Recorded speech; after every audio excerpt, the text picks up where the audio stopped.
السلام علیکم ورحمۃ اللہ وبرکاتہ۔ مزید اسلامک انفارمیشن ویڈیوز دیکھنے کے لیے ہمارے چینل خٹک اسلامک وائس میں ہمارے ساتھ جڑے رہیے۔ کمان لڑکائے اور ترکش لیے ہوئے موجود تھے۔ انہیں اس حالت میں دیکھ کر حضرت ابو بکر صدیق رضی اللہ عنہ ہنسے اور فرمایا، تم کیوں چلے؟ تم تو لڑائی کے فن سے کم واقف ہو۔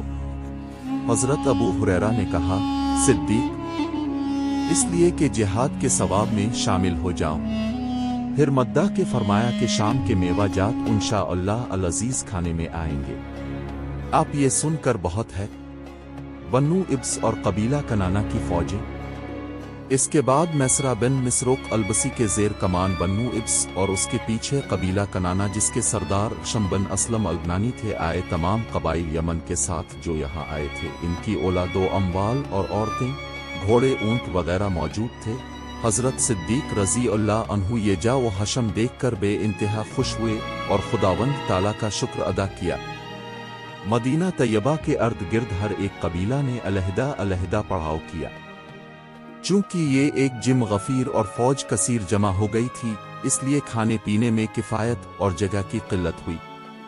سامان رسد میں بھی کمی آئی، گھوڑوں کے دانے اور چارے میں تکلیف اٹھانی پڑی۔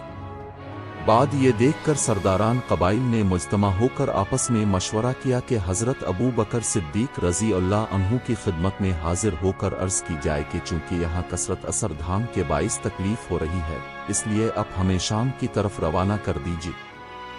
اس صلاح و مشورہ کے یہ حضرت ابو بکر صدیق رضی اللہ عنہ کے پاس حاضر ہوئے اور سلام کر کے اب کے سامنے بیٹھ گئے۔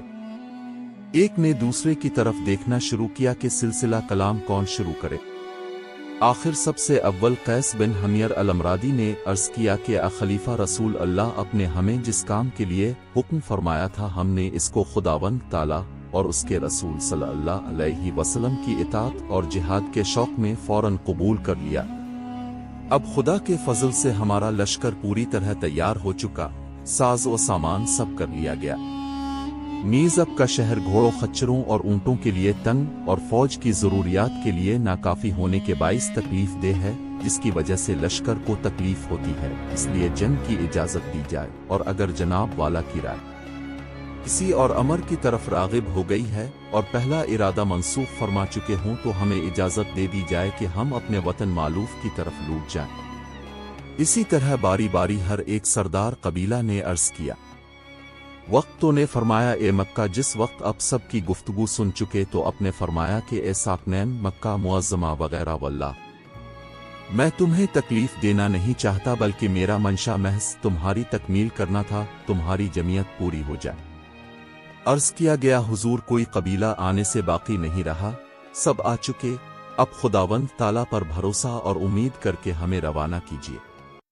اگر ویڈیو اچھی لگی تو خٹک اسلامک وائس چینل کو لائک، شیئر اور سبسکرائب کریں۔ دعاؤں میں یاد رکھیں۔ اللہ حافظ۔